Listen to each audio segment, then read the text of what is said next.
Dans cette capsule explicative, nous allons revenir sur la notion de test de commutation. Comme nous l'avons vu au cours, le test de commutation a pour objectif principal l'identification d'unités linguistiques. Et ce, à quelques niveaux de l'analyse linguistique. Le test de commutation s'opère sur les deux axes de l'analyse linguistique. L'axe horizontal, appelé l'axe syntagmatique, d'une part, et l'axe perçu comme étant vertical, l'axe paradigmatique. Au niveau du test de commutation, nous allons utiliser l'axe syntagmatique pour segmenter un input linguistique. Tandis que sur l'axe paradigmatique, nous allons substituer cet input et le remplacer par une unité que nous estimons être équivalente.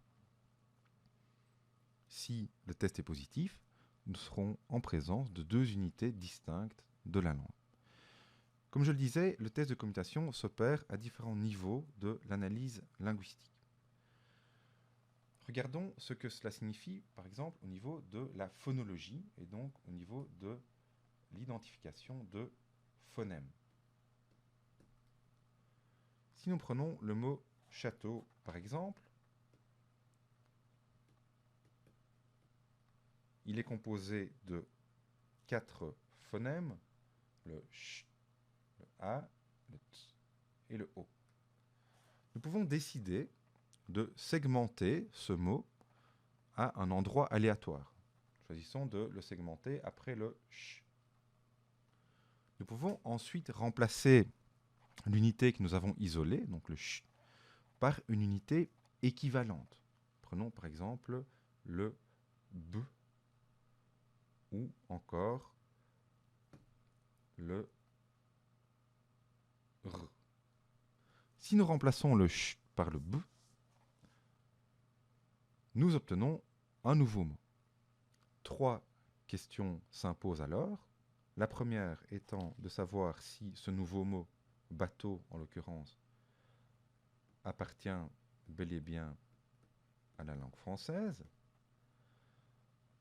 La deuxième question est de savoir si cette unité, bateau, a un sens différent par rapport à château, c'est bien le cas. Et la troisième question à se poser, c'est de savoir si le b est segmentable. Donc, est-ce qu'on peut encore le décomposer?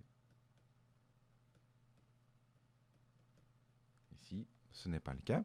Nous sommes donc en présence d'une unité linguistique pertinente en français, le b. C'est donc le b, au niveau de la phonologie, sera considéré comme un phonème. L'intérêt ici du test de commutation est de pouvoir identifier des phonèmes et finalement d'identifier des unités linguistiques qui ont une fonction, dans ce cas-ci, une fonction distinctive, c'est-à-dire qu'elles nous permettent de créer des unités de niveau supérieur. Ce test de commutation peut également s'appliquer à d'autres niveaux de l'analyse linguistique, comme le niveau de la morphologie. Prenons par exemple un mot comme chanteur.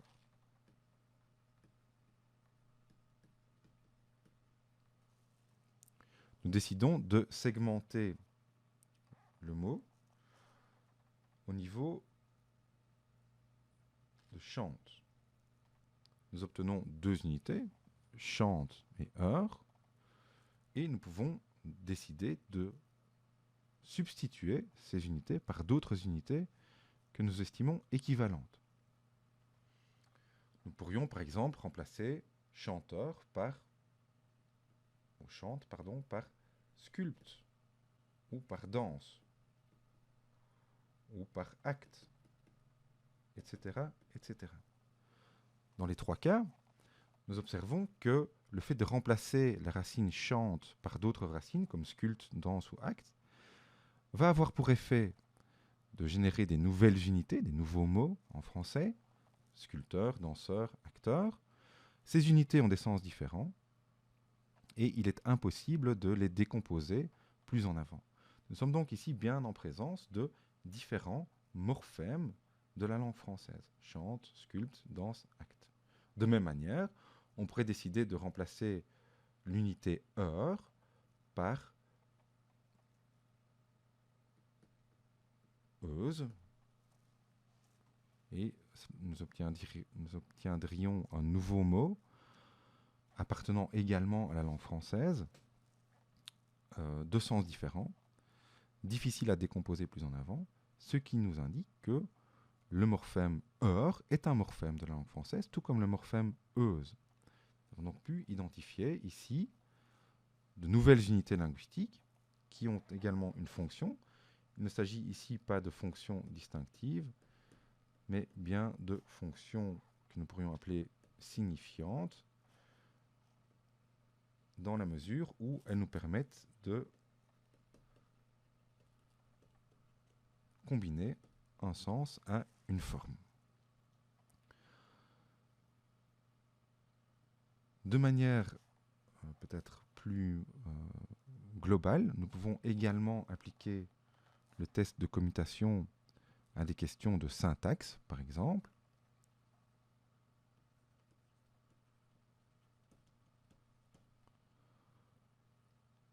Prenons par exemple la phrase « La députée a exprimé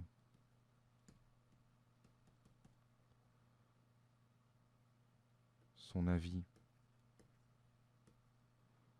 par rapport au plan du ministre ». La phrase est un peu longue, ma foi, mais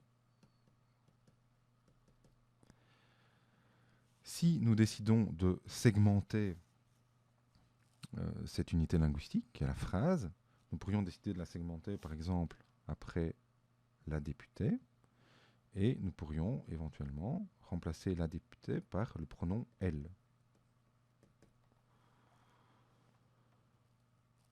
Nous voyons ici que nous sommes en présence de deux unités différentes. Au niveau de la syntaxe, on parlera de syntagme. Et ces unités ont une fonction syntaxique. Ici, il s'agit de la fonction de sujet. On peut imaginer aussi d'isoler d'autres unités de la phrase, comme par exemple à exprimer son avis par rapport au plan du ministre, ou bien on pourrait remplacer toute cette unité par une seule unité, comme l'unité dort. La députée dort, et on se rend compte alors que le syntagme a exprimé son avis par rapport au plan du ministre a une seule fonction syntaxique, tout comme le verbe dort, par exemple.